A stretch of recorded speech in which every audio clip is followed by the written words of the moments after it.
a gente não tem só a CLT, não tem só o contrato individual de trabalho que prevê uma série de obrigações para a gente, uma série de direitos para a gente. Nós também temos o acordo coletivo de trabalho ou convenção coletiva de trabalho. Esse documento, ele é um documento que prevê benefícios e vantagens que não estão na legislação. Eles são conseguidos, são conquistados pelos trabalhadores, pelo sindicato, através da renovação desse documento na database. Então o pessoal de call center tem a database de 1º de janeiro.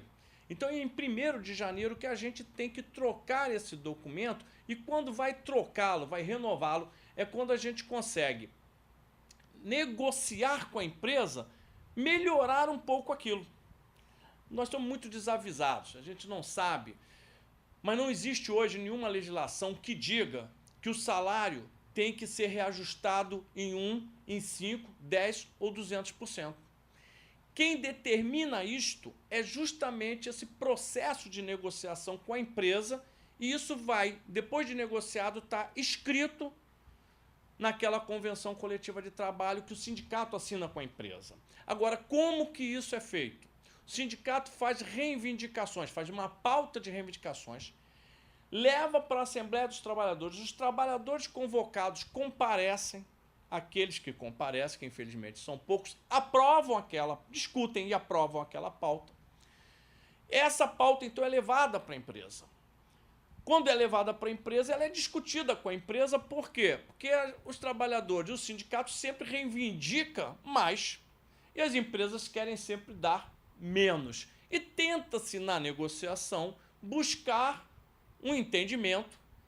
Esse entendimento, quando se alcança, é levado para os trabalhadores em assembleia, e por isso que os trabalhadores de call center sempre, todo ano, participam de uma votação onde eles aceitam ou não aquela posição da empresa, porque são os trabalhadores maiores interessados que decidem, que deliberam nesse voto secreto, em urna, sobre aceitar ou não aquela proposta. Quando se aceita aquela proposta, é que então se transforma aquela negociação num documento que a gente chama de convenção coletiva, em que se autoriza então a direção do sindicato a assinar.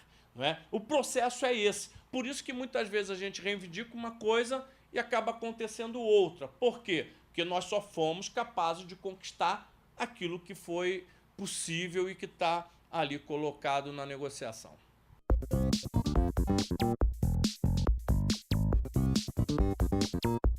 O sindicato, quando reivindica, é óbvio que ele reivindica o que puder. Gostaríamos nós de reivindicar para cada companheiro R$ 1.500, que achamos justos. Mas não é bem assim. Nesta campanha salarial, nós reivindicamos o piso regional que está previsto em lei aprovada na ALERJ. A desse ano, para esses trabalhadores, deveria ser R$ 834. Reivindicamos R$ 834, retroativo inclusive a janeiro. É óbvio que, evidentemente, as empresas que mal pagam o salário mínimo como piso não aceitaram.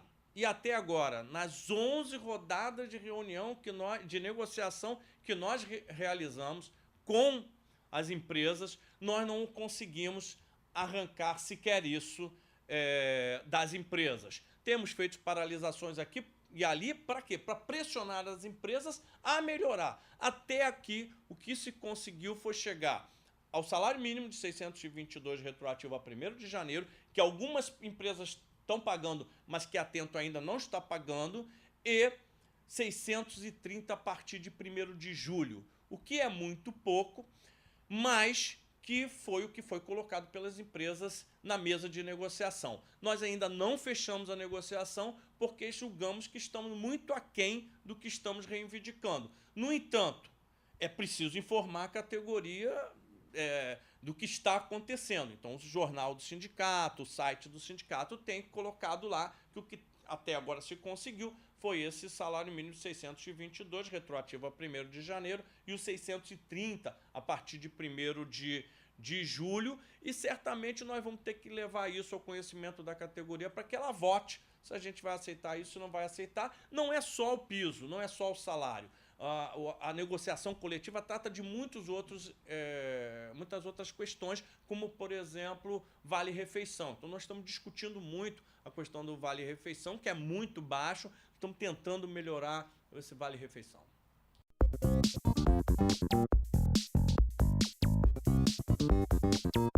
Essa é uma outra questão fundamental para os trabalhadores, para os operadores de call center. Vejam bem, a gente não tem como avançar sozinho. Vamos supor que a gente faça uma grande greve, uma grande paralisação, uma forte campanha salarial e a gente consiga 800 de piso. Se isto não acontecer também, por exemplo, em São Paulo, ou na Bahia, ou em Pernambuco, no Ceará, ou Goiás, ou no Paraná, nós pouco sobreviveremos com um piso desse aqui no Rio de Janeiro. Por quê? Porque essas empresas de call center, que são gigantescas, elas vivem disputando clientes.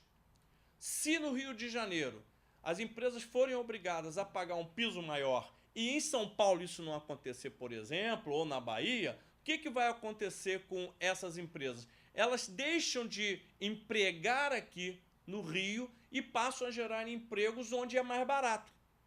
Então, por isso que nós precisamos que a campanha não se restrinja, o acordo, a convenção não se restrinja ao Rio de Janeiro. É preciso que ela seja, no mínimo, interestadual, envolvendo São Paulo, mais alguns estados onde existem grandes call centers, e de preferência que ela seja nacional. Esse piso nosso tem que ser melhorado, mas tem que ser para todos os trabalhadores de call center no país todo, porque aí nós vamos preservar emprego nos estados. A própria Conta, que é uma empresa que já teve aqui no Rio mais de 25 mil operadores e está hoje, apesar de pagar muito mal os seus empregados, mas está hoje com 15 mil, porque boa parte desses postos de serviço migraram para outros estados.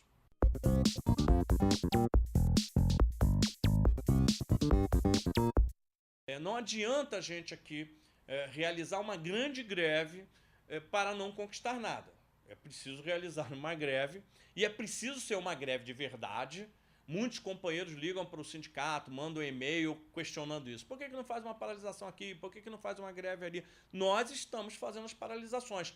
Estes companheiros que ligam, estes companheiros que cobram, até fazem a paralisação, até estão dispostos a fazer a greve. O que nós temos que nos perguntar é se todos estão dispostos a fazer essa greve. A greve é uma coisa séria, existe uma legislação de greve que tem que ser cumprida, o sindicato não pode pura e simplesmente resolver certo dia fazer uma greve sem tomar todos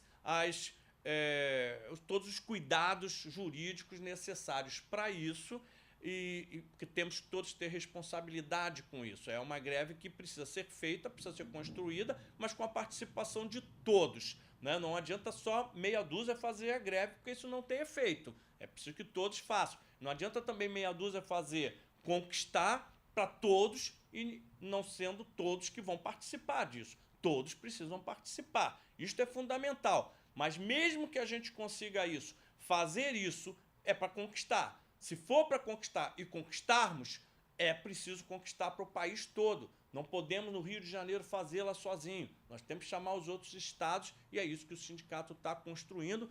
Já existe uma deliberação por parte da direção do Sintel Rio, no sentido de, via nossa federação, a Fenatel, fazer esse trabalho a médio prazo, ainda para este ano de 2012, para que a gente possa construir isso a nível nacional. Então é preciso fazer, vai ser feito, mas tem que ser feito por todos e para todos.